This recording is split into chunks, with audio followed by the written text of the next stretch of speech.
Hey gang, it's Art. I hope you're all staying safe and continue to be well. We are here today to talk about the workout that you're going to do from home on Friday, April 3rd, which is going to begin with 3-round warm-up. The warm-up is going to include a 1-minute jog, 10 lateral jumps over dumbbell, 10 alternating dumbbell cleans, 10 alternating dumbbell push presses, and 5 push-ups. I think you guys understand all of these movements, but we're going to go over the cleans and the push press part of it when we discuss the Metcon, which is going to involve clean and jerks today. So what you're doing obviously is activating the muscle groups that you want to use when you're doing your clean and jerks. So you're going to do your jog, you've got your lateral dumbbell hops, and then the alternating clean and jerks followed by the push-ups, 3 rounds.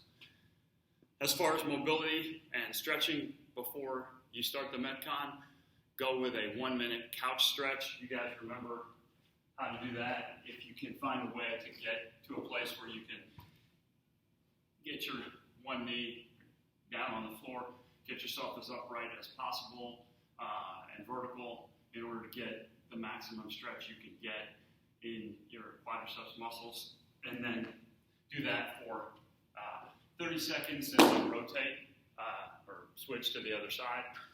As far as the wall chest stretch, that's just simply using the wall that you've got and trying to get as much of a stretch as you can in your shoulders and your pecs, and then do that for 30 seconds and switch sides. And then lastly, just a wall shoulder stretch, which is no more than just what you do if you were trying to get your calves stretched out and your hips a little bit stretched out before a run. And then that takes us to the Metcon. So today, there's, as usual, an RX and an RX Plus.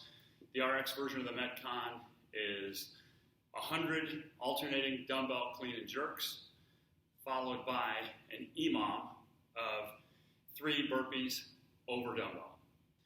The RX Plus version is also 100 alternating dumbbell clean and jerks, but in the EMOM, it's 5 burpees over dumbbell.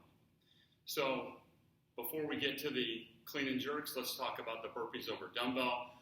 Everybody knows how to do a burpee, but remember that when you're doing a burpee over a dumbbell, you want to try and do your burpee in such a way that when you come out of the burpee, your feet are in a place where you can actually jump them over the dumbbell. So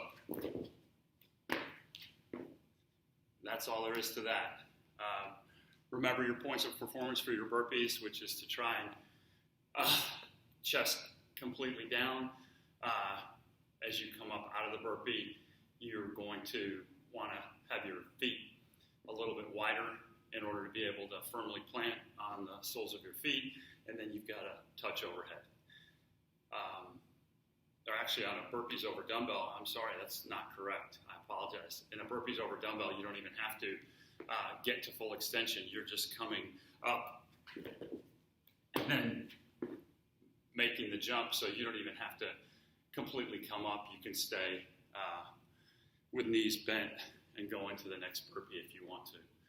That's an EMOM, so every minute on the minute. And then you got your 100 alternating dumbbell clean and jerks. So that's 2 movements combined into one, the clean. That's where you're gonna, for this particular clean and jerk, we're gonna start with the dumbbell inside between our feet and closest to whichever foot is on the same side as the arm that you're going to lift with. So the first part of the movement is the clean. And so with a dumbbell, it's a little bit different than it is when you're using a bar, but it starts with your knees going to move forward and your shoulders going to move forward, and you're going to have your back in that particular plane that you're going to use in order to lift the dumbbell. And then as your dumbbell clears the knees, your knees are moving back, and that's when you are rotating your torso to vertical, where you're going to get into your jump and your shrug. And then you're going to finish with torso down and elbow extended with the dumbbell in the front rack position. That gives you the ability now to launch into the jerk portion of the movement, which is where you're going to extend your hips and your legs rapidly, and you're going to press under at the same time as you try to extend your arm to vertical. And then when you complete that movement, that's where you're going to finish with full hip, knee, and arm extension. So, and then you finish the movement with a step up. Now, when you're taking the dumbbell down, you have two different ways you can do that. If you take it down below shoulder level and you want to then switch hands and move the dumbbell to the ground, that's fine. Or you can finish, come down, put the dumbbell down, get it closer to the other foot, and then start the movement with the other arm from the ground. Now, either way you do it, whether you switch in the air or whether you switch after the dumbbell's on the ground, both heads of the dumbbell need to touch the floor before you start the movement. So that is the Friday workout. I hope you guys enjoy it. Thanks for staying fit. Thanks for staying connected.